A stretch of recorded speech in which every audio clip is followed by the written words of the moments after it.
चल बेटा गर्दा उड़ा दे।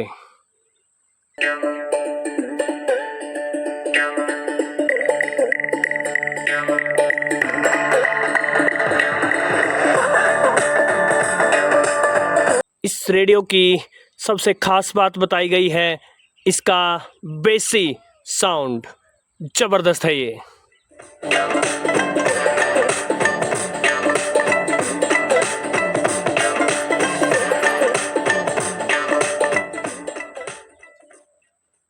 जब 2018 में एक्सेस डेटा ने D808 नाम का जलजला रिलीज किया था तो इसने पूरी दुनिया में सनसनी फैला दी थी।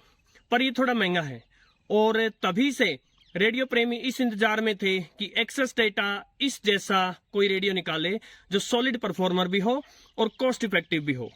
और 2023 की शुरुआत में एक्सेस डेटा ने डिलीवर किया D109 जो दुनिया भर के रेडियो लिसनर्स के बीच जोरों की चर्चा पर है।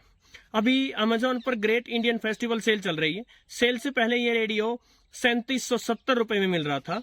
सेल प्राइस इसका आया 3469 रुपए और कार्ड डिस्काउंट में ये मुझे पड़ा 3122 रुपए का। क्या इस रेडियो को लेना सही रहेगा? आइए देखते हैं।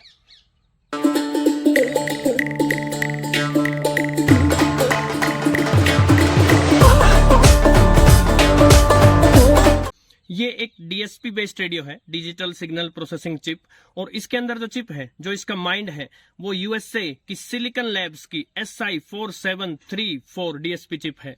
एक सॉलिड चिप है ये।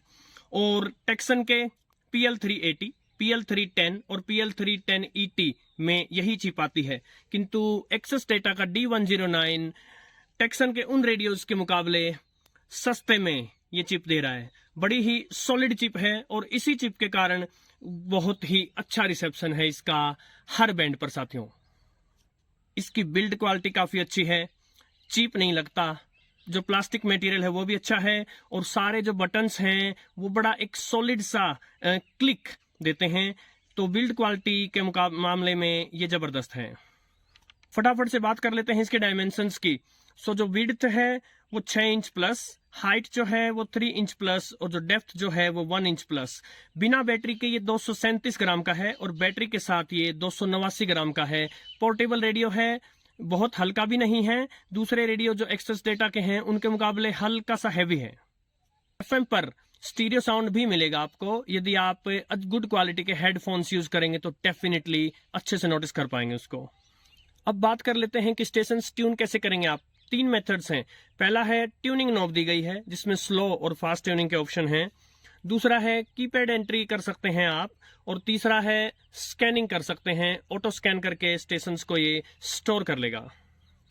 यदि बात करें हर बैंड पर कितनी रेंज दी है तो FM पर 3 टाइप की रेंज पॉसिबल हैं। रसिया के लिए 64 से 108 मेगाहर्ट्ज, जापान के लिए 76 से 108 मेगाहर्ट्ज, यूरोपियन यूनियन, USA और भारत के लिए 87.5 से लेकर 108 मेगाहर्ट्ज तक। FM पर स्लो ट्यूनिंग होगी 10 किलोहर्ट्ज की और फास्ट ट्यूनिंग स्टेप होगा 100 किलोहर्ट्ज का।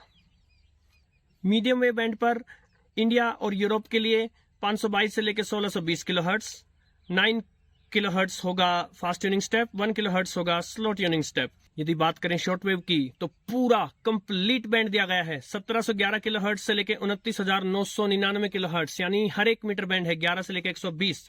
फास्ट ट्यूनिंग स्टेप है 5 किलोहर्ट्ज का, स्लो ट्यूनिंग स्टेप है 1 किलोहर्ट्ज का। अब बात कर लेते हैं इसके रिसेप्शन की, जिसका आप सबको इंतजार रहता है। FM पर इसका रिसेप्शन सॉलिड है। मीडियम और शॉर्ट वेव पर भी बहुत अच्छा रिसेप्शन है इसका। लॉन्ग वेव जैसा कि मैंने पहले बताया है उस पर कोई स्टेशन ट्यून नहीं होते। अलग अलग बैंड्स पर स्टेशंस को स्टोर करने के लिए मेमोरी पेजेस दिए गए हैं। FM के लिए 100, मीडियम वेव के लिए 100, लॉन्ग वेव के लिए 100 और शॉर्ट वेव के लिए 300। सो इन टोटल 600 पेजेस दिए गए हैं। जो इसका LCD डिस्प्ले है काफी अच्छा है, कई प्रकार की इंफॉर्मेशन डिस्प्ले करता है, जिसमें कि यहाँ पर सिग्नल स्ट्रेंथ दिखा दी जाएगी, signal to noise ratio, temperature, battery का लेवल, और यदि FM स्टीरियो मोड में चले तो वो डिस्प्ले हो सकता है। गोल्डन येलो या कहिए ऑरेंज टाइप की बैकलिट डिस्प्ले है ये। नॉर्मली 5 सेकंड्स के लिए डिस्प्ले ऑन रहेगी जब भी आप कोई बटन प्रेस करेंगे, लेकिन इसमें परमानेंट इस डिस्प्ले को ऑन रखने का ऑप्शन भी है। इसको ऑपरेट करने के लिए, पावर देने के लिए एक्सेस डेटा की खुद की लिथियम आयन बैटरी है 18650, 3.7 वोल्ट की है, 2000 mAh की है, रिचार्जेबल है। इसको रिचार्ज करने के लिए रेडियो में ही ऑप्शन दिया गया है, टाइप सी पोर्ट दिया गया है, और इसके लिए आपको चाहिएगा 5 वोल्ट 1 एम्पियर का चार्जर। इसके अलावा एक लॉक स्विच दिया गया है। इसको ऑपरेट करके यदि आप लॉक कर देते हैं तो सारे बटन्स काम करना बंद कर देंगे, सिर्फ वॉल्यूम बटन को छोड़ करके। तो यदि आप पॉकेट में इसको ले जाते हैं तो ये बड़ा काम करेगा आपके लिए। कॉस्ट इफेक्टिव होने के साथ साथ इसमें बैंडविड्थ सिलेक्ट करने के ऑप्शन दिए गए हैं। Short wave, medium wave, long wave पर आप 5 बैंडविड्थ सिलेक्ट कर सकते हैं, 1, 2, 3, 4 और 6 किलोहर्ट्ज की बैंडविड्थ। इस प्राइस रेंज में ये ऑप्शन जबरदस्त है। इसके अलावा 12 आवर्स या 24 आवर्स क्लॉक यूज कर सकते हैं। 2 अलार्म्स दी गई हैं। टेम्परेचर के ऑप्शन दिए गए हैं, डिग्री सेल्सियस या फ़ारेनहाइट के। यदि आप चाहते हैं ये रेडियो चलता चलता अपने आप बंद हो जाए, आपके सोने के साथ साथ ये भी सो जाए, तो इसमें स्लीप मोड दिया गया है। 1, 5, 10, 15, 30, 45, 60, 75, 90 और 120 मिनट के ऑप्शंस हैं। इनमें से कोई भी आप सिलेक्ट कर देंगे तो ये रेडियो उतने ही टाइम में ऑफ हो जाएगा। शुरू में जो म्यूजिक मैंने आपको सुनाया वो ब्लूटूथ को यूज करते हुए सुनाया था, तो ब्लूटूथ का ऑप्शन दिया गया है और उसके लिए प्ले कंट्रोल्स दिए गए हैं। इसके साथ साथ माइक्रो SD कार्ड यूज करने का ऑप्शन भी है जो नीचे लग जाएगा। उसके साथ साथ रीसेट होल दिया गया है। यदि रेडियो में कोई लफड़ा हो जाता है तो इसके थ्रू आप रेडियो को रीसेट कर सकते हैं। माइक्रो SD कार्ड जो है वो 32 GB का यूज कर सकते हैं। इसके साथ ही इसमें दिया गया है एंटेना जैक, जबरदस्त चीज दी है ये, और साथ में 3.5 mm जैक हेडफोन्स के लिए। इस स्पीकर का साइज है 40 mm। अब मैं ये बताना चाहूंगा, इसके स्पीकर की बहुत प्रशंसा होती है। इसका अर्थ ये मत लगा लीजिएगा कि ये बहुत बहुत ज्यादा लाउड साउंड देता है।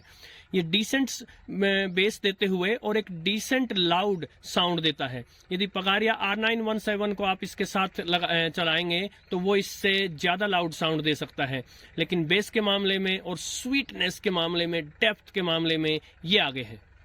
इसके साथ साथ जो एंटेना दिया गया है वो काफी अच्छी क्वालिटी का है और 24 इंच का एंटेना है। डिसेंट साइज है एंटेना का। और अब फटाफट बात कर लेते हैं कुछ कॉन्स की, कुछ नेगेटिव्स की। एयर बैंड नहीं मिलेगा, SSB सिंगल साइड बैंड नहीं मिलेगा और FM पर RDS नहीं मिलेगा, किंतु इस प्राइस रेंज में आप एक्सपेक्ट भी नहीं करते। इसका जो कॉम्पिटिटर है रेडियो वाव का R108, उसमें टोन कंट्रोल दिया गया है। म्यूजिक और वॉइस के अलग अलग ऑप्शंस चूज कर सकते हैं आप, वो इसमें नहीं है। लेकिन फिर देखिए ये उससे कॉस्ट इफेक्टिव है। इसके अलावा स्क्वेल्स का ऑप्शन नहीं मिलेगा जो कि R108 में दिया गया है। और अब सबसे बड़ा नेगेटिव जो मैंने खुद से टेस्ट किया, अगर आप एक्सटर्नल एंटेना यूज करते हैं, यदि आप एक DXer हैं, तो ये एक्सटर्नल एंटेना लगाने के बाद ओवरलोडेड हो जाता है। बहुत सारे स्टेशंस की इमेज प्ले होने लगती हैं इसके ऊपर। तो यदि आप एक सीरियस DXer हैं तब ये मशीन एक्सटर्नल एंटेना के केस में आपको हल्की सी डिफिकल्टी देगी। सामान्य जनता के लिए इस नेगेटिव को काउंट नहीं किया जाना चाहिए। सेल अभी गई नहीं है साथियों, और जिस प्राइस में अभी ये मिल रहा है ये एक डिसेंट ऑप्शन है। आप ये उम्मीद मत कीजिएगा कि ये D808 है। नो, D808 का मुकाबला ये नहीं कर पाएगा साथियों। इसके अलावा वो साथी जो कंफ्यूज्ड हैं कि रेडियो वाव या सिहुआ डॉन का R108 लें या एक्सेस डेटा का D109 लें, तो आपकी समस्या अभी सोल्व किए देता हूं। यदि FM आपकी प्रायोरिटी है, यदि आप कॉस्ट इफेक्टिव रेडियो लेना चाहते हैं, और यदि आप चाहते हैं कि आपके रेडियो में ब्लूटूथ और SD कार्ड यानी MP3 प्ले का ऑप्शन भी हो, तो आप D109 के साथ जाइए। लेकिन यदि मीडियम वेव और शॉर्ट वेव आपकी प्रायोरिटी हैं, एक्सटर्नल एंटेना आप यूज करेंगे और आप बहुत ज्यादा सर्च करते हैं स्टेशंस पर, एक DXer हैं, तब आप R108 के साथ जाइए। तो साथियों ये था एक्सेस डेटा D109 का शॉर्ट रिव्यू। अभी मैं जब इसको बहुत अधिक यूज कर लूंगा तो इसका एक डिटेल्ड रिव्यू आएगा, और इसके साथ साथ अनेक दूसरे स्टेशंस के साथ इसके रेडियो कंपैरिजन आएंगे साथियों। नमस्कार।